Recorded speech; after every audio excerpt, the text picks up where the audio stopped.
Welcome to today's live stream. Today I have once again a guest interview with Abdul, who was in my program back in 2018, and he also is a part of my team now. So yes, Abdul, welcome once again. It has been a year since we had a live stream last time. How things have been going on for you since our last session? Thank you. Good to be back. It's been kind of a roller coaster, and that's kind of the case with hair loss in general. It can go up and down.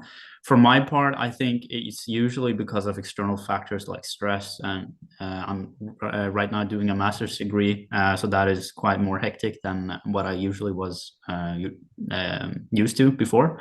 So I recognize that this might have contributed to a bit more shedding in the past. So I would say 2023 was definitely a bit more hectic for me than compared to the previous years, and I can definitely notice that with my hair. Luckily, I still have hair. Like it's not that bad where it got super bad.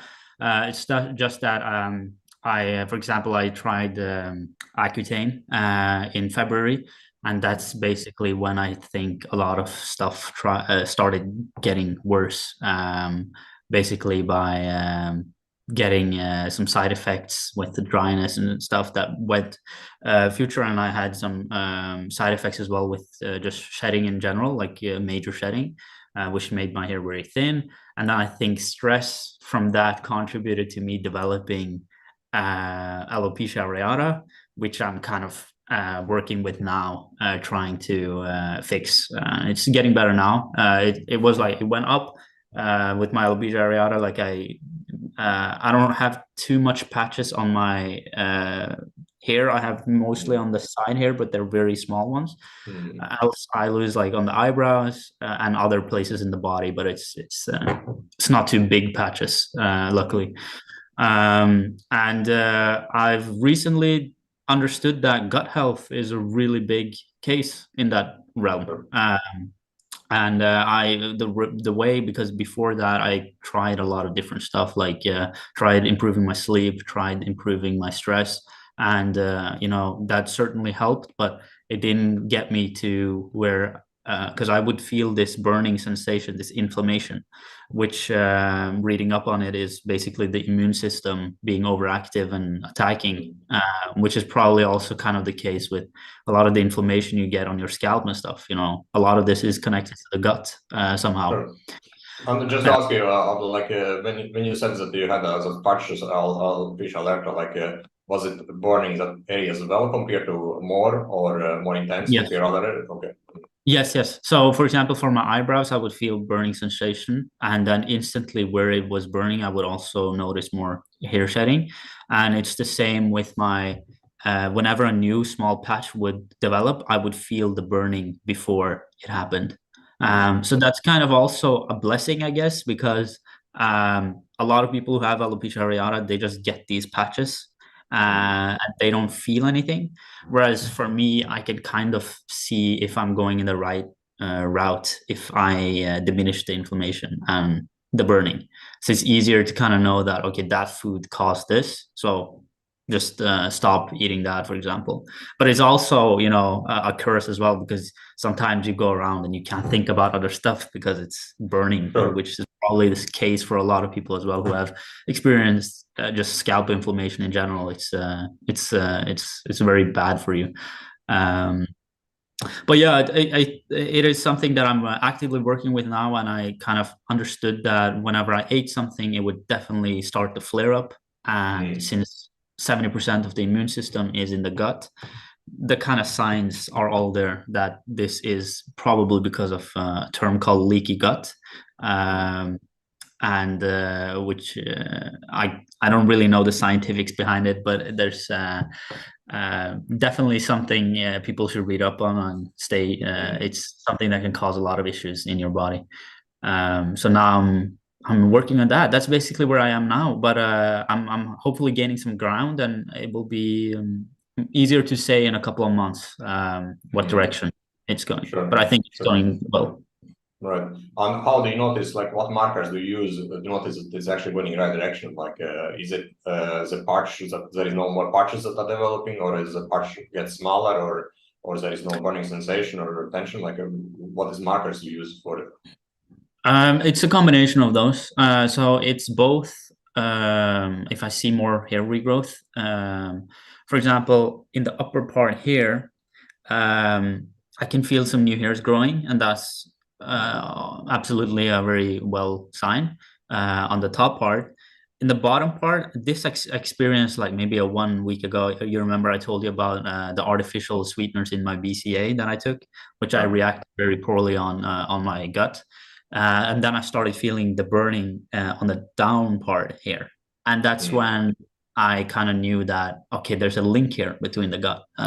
Because you recently, when I've had some alcohol as well, I would instantly feel it in, the matter of an hour that it would start picking up with the burning.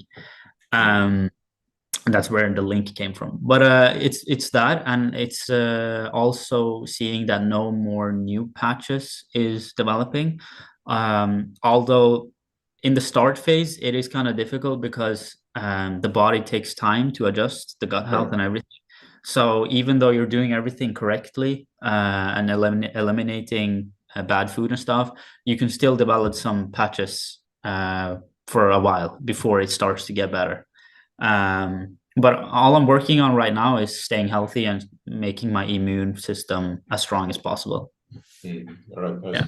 And when it comes to alopecia areata and inflammations you noticed from warning, how it is different compared to scalp inflammations that you had before? Like, because back in when you are working together in the program, you had scalp inflammation. Mm-hmm. And how it's different compared to back then and now when you have alopecia areata? I would say there's a lot of similarities, but I would say the alopecia areata burning is definitely a bit more like stronger burning. Whereas the scalp inflammation, I would feel like if you, for example, used a good shampoo that contains some pain alleviation, you can say, like, or inflammation that are against inflammation, that would usually help. Whereas with this kind of burning, it doesn't always help Right. with using those medications because it's more internal immune system inflammation that is causing it. Whereas scalp inflammation can be more external reasons. So, say you Yeah. have clogged pores or etc., which can alleviate a lot of the burning sensation immediately. Um, Whereas this is a bit more, yeah, different in that regard. So I Right. would say it's a bit stronger. Right, I see. And Yeah. when you say shampoo, like, do you mean like a light everyday shampoo such as aloe vera, or do you mean like medical shampoo such as keto shampoo or super shampoo, or like, is it medical shampoo that you would For the burning, you're thinking? yeah, yes, like for example when you said that previously when you use the shampoo Yeah. it helped you to reduce, was it medical shampoos that helped you, was it more Yes. like I see. Yeah, but actually a combination because I think, yeah, if you use the medical shampoo for too long, that can also cause some issues with the Sure. scalp. So I feel like you kind of have to balance it out with using a day-to-day calming shampoo as well with calming Mm. ingredients like aloe vera and etc. Yeah, right. Yeah. Yes, no, of course, because it helps to moisturize the scalp and keep it in balance. Yeah, But all exactly. right, but what I want to also ask you, like, your problem started now in the beginning of 2023 with alopecia areata. Like, would you say that the medications you did in the beginning of the year for acne, and Mhm. how long do you take it before you notice the problems regarding the hair solution? So alopecia areata actually started in the end of June. So that was much later than when I started Accutane. So I've had it for about 4 months, where I noticed my first patch. Um, I think, yeah, there's definitely a correlation in the sense that when I started with Accutane, I was on Accutane for only 1 month. So it was a very slight dose because I jumped off instantly after getting all these side effects. And I was on a relatively low dose as well. I don't remember the exact measurement of the dose, but it was like a bit lower than what is usually prescribed as for my weight. And even then, I would get these side effects, and the side effects were it was thinning, and it was scalp dryness. And I think there's intercorrelated that the dryness caused even further thinning, but I think I also got thinning from the medication because once I stopped over time, a bit of the thickness came back. But the dryness is something I'm still battling. Like it's much better now than it was compared to a couple of months ago. Um, and I think it definitely contributed to a lot of stress because it would, for example, it impacted my gym, and I think gym was something that kept the stress kind of away from me as well, going and being active, because I couldn't shower as much anymore. Like my scalp would be so dry, so I tried to shower less and try to stay away from the gym. And I did that for 4 months, where I hardly went to the gym. I think that also alleviated my stress levels, and then I had exams and etc. And I had some personal problems with family and stuff, and everything just kept getting worse and worse. And I think my body, the alopecia areata, which is genetic because both my mother had it, my grandfather and uncle have had it in their beards. So I think it's like you can be predisposed to it, but it can be kind of um, uh, it can be dormant, and then you can activate it by stressors and stuff. And I think everything, just the bad sleep, bad stress, and then ultimately the diet led to alopecia areata in June. Right, I see. All right, and right now, as you are, in terms of stress, for example, how do you manage it now? Like, what tools are you using to basically reduce the stress and keep it low as possible? Yeah, so actually, I am speaking to kind of a psychologist as well to help me with overthinking. This is something, it's very genetic in my family as well, overthinking a lot. And it's nice to kind of speak to a clinical professional about how to manage stress better. That definitely helps, but it is, of course, expensive and not for everyone. So there are other options as well that are way like cheaper and of course better. I also try to do meditation at least once a day. I try, but just getting in a couple of meditation sessions and focusing on breath work is very important in order to alleviate stress. I also got this Whoop band, which helps kind of keep track on my overall health, and it gives me trends of what my stress levels were for on a weekly basis, monthly basis. Yeah, and that kind of helps me as well to see maybe what triggers cause this stress and how maybe I can stay away from it in the future and maybe be more calm in the future. Definitely helps. Although I wouldn't watch the data too much because there are studies that pinpoint that can cause you increased stress as well. Okay, so thanks for insights, Abdul.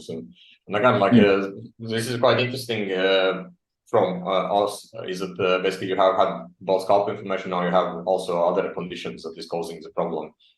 Basically, differentiate between them is important because it helps to understand them and also helps to see basically various connections and where things are different. So that's great that you did take time to share it, Abdul. And I want to talk about a little bit more about DHT sensitivity as well, because when you have those underlying problems, DHT sensitivity increases. And often when one is having those issues, one kind of approach it by either taking stronger medication, like for example, if one is taking, let's say, finasteride and the DHT sensitivity keeps increasing, then one switch over to dusttrade, or adds AU, for example, 58 or something, like as DHT sensitivity becomes stronger and stronger. But what I kind of try to approach, and also did in your program back when we were working together with your hair loss problem, is that we want to remove the factors in lifestyle, diet, environment that causes the DHT sensitivity to increase. And the typical factors basically that we have detected is, for example, let's say stress, like that's a huge factor. Alcohol, smoking, that's kind of obvious. Those do cause DHT sensitivity. Liver problems is a problem. For example, fatty liver is not optimal for DHT sensitivity. Other things such as foods that are high causes acidity in the body, for example, it's processed foods, soda drinks or sweeteners that you did experience with branched immune acids lately. Those are definitely also something that can cause, for example, higher DHT sensitivity. And for example, in the workbook, we have had a good success with is, for example, testing body pH. Have you done it before? Testing body DHT? Body pH levels. Body pH levels. No, I've not done that. Because back when you were in program 2018, we didn't have that kind of person. Yeah. But I can show you what I mean by it. So yeah. Because this is a super simple test that can be also very helpful. It's stripes, similar to this one here, for example. They can get in pharmacy. Like that should be that hard to get it. And basically, it's a urine test that checks body pH. And this can be very helpful to see where things are in terms of body pH, because if it's kind of Slav, that can cause also higher DHT intensity, but also inflammation in the body. So okay, yeah, that's like definitely something I can look at. Because you get an indicator for it, and it shows where is body pH. Like you want to have it around 7.2, like in this range would be optimal. If it's for example 6.8 or 6.6, that is still kind of like it's acceptable, and you can do things to increase it. But if it's below, for example, in this range or lower, then it's something that needs to be addressed. So, okay, yeah. Yes. So that was something I want to mention as well. And gut problems as well, it's something that can cause both hair loss and also increase DHT sensitivity. So since you mentioned leaky gut, it's definitely something that you need to work on. And just ask you, like, what tools currently are you using for addressing your gut health? I'm actually using I'm using quite a bit. I have tried with a lot of different stuff, but I would say the main parts that I'm using is finding a good probiotic. I think is very beneficial for the overall gut health. You want good these good bacteria in your gut flora. So I'm using about I would say 16 billion. I've read a couple of studies about it, and it's kind of difficult to say what strain, like how the dosage of the strain and stuff. And of course, I'm not medical experienced; I don't have any of that. So, but I found that 16 billion, I think, is in a good range for good health. And I'm also taking L-glutamine, which is kind of proven to help the barrier that is around the gut, which can contribute. Yeah, exactly, which can contribute to leaky gut. I also drink bone broth every day, which is contains collagen and is really strong and very healthy for your gut as well. I also am on a very kind of strict diet, I would say, where I don't eat foods that can cause inflammation to the body. So I have cut out pepper, nightshades, and etc. That can cause. I would advise people to read up on AIP diet. It's an autoimmune diet, paleo diet. If you're experiencing any autoimmune sickness, it can help a lot. Because a lot of the foods that we eat can contain or can contribute to increased inflammation in the body. Also take turmeric. There's a lot of science and benefits behind that as well for overall inflammation and a bunch of other benefits as well. Zinc and vitamin D, I would say. Yeah, those are also important. All right. Yeah. And now, like I also kind of understood that you have added those things over time, right? Like it was not something you had, okay, right? No, definitely. Yeah, it's been up and down there in that section. So it's been firstly, I thought maybe probiotics was making the situation worse, but it wasn't actually that. I think it was. I started with a really high dose of 50 billion, and of course, you can experience a bit of stomach problems from such a huge dose instantly instead of working up. But I found that my body tolerated 16 billion very well. So that's basically where I am. And I started that basically yesterday. Before that, I was at 8 billion daily. And now I'm trying 16 to see if that does or help better though. And I started, for example, L-glutamine only like 4 days ago. So I'm still in the process of trying trial error, but I think I'm in a much better space now where I kind of know what to do. And it's more, it goes more automatic than it did previously. Right. Yeah. But bone broth, for example, you have been taking for a while, right? Yeah, bone broth I've been taking for maybe a month or more. Yeah. Right. That's yeah.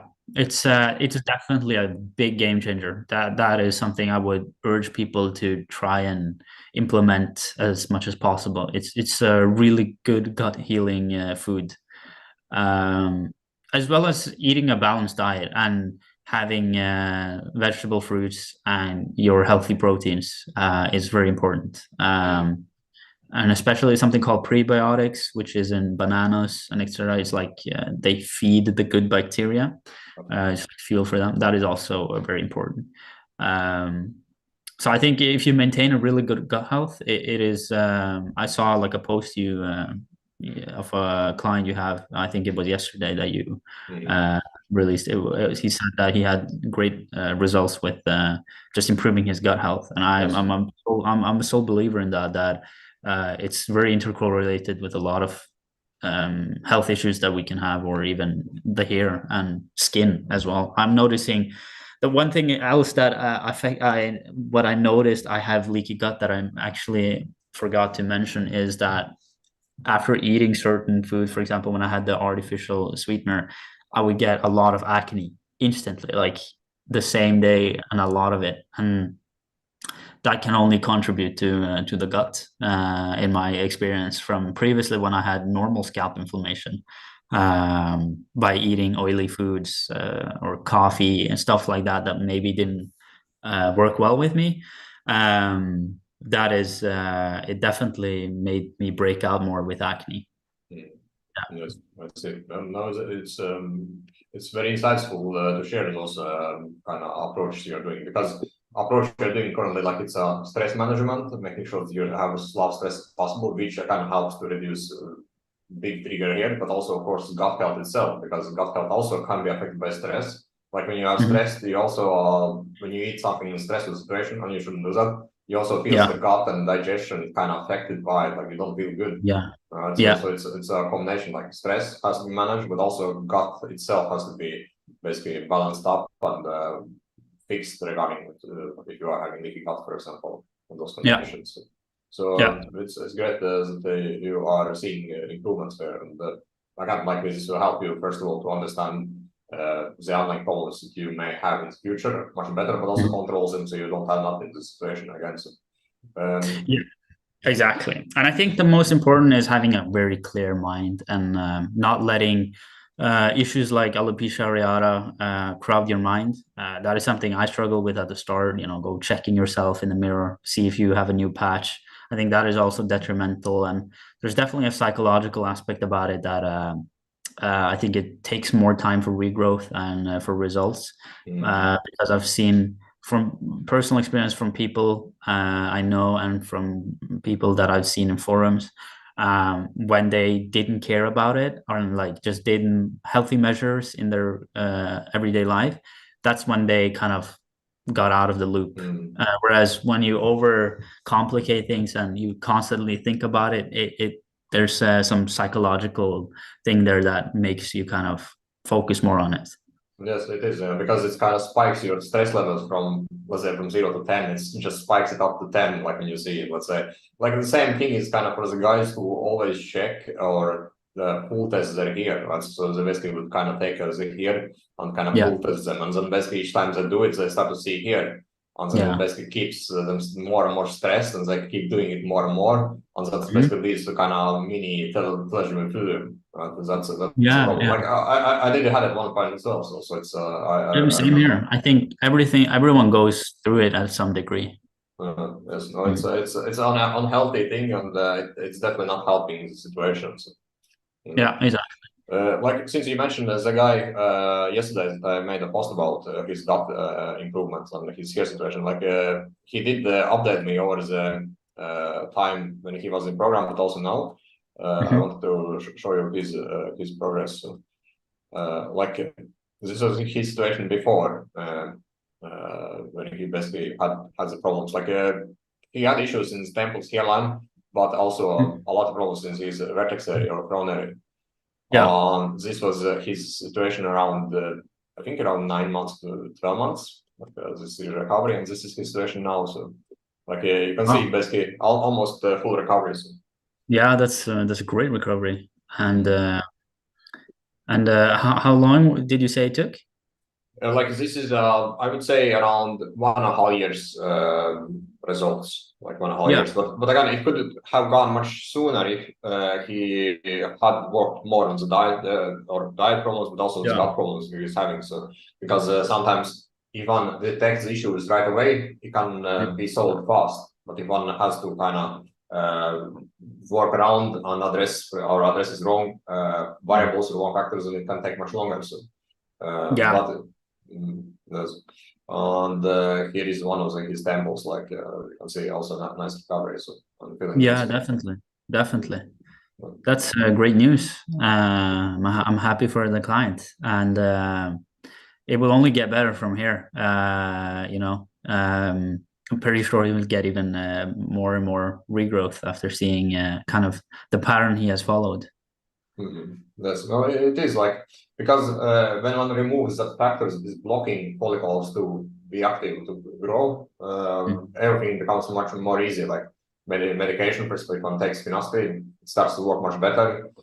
If one applies, for example, topicals, the scalp is not having any bad reaction to them, and one is basically able to get full potential from them. So it's again, small variables has a huge impact, especially if Yeah. there are online problems such as gut issues. So, Yeah.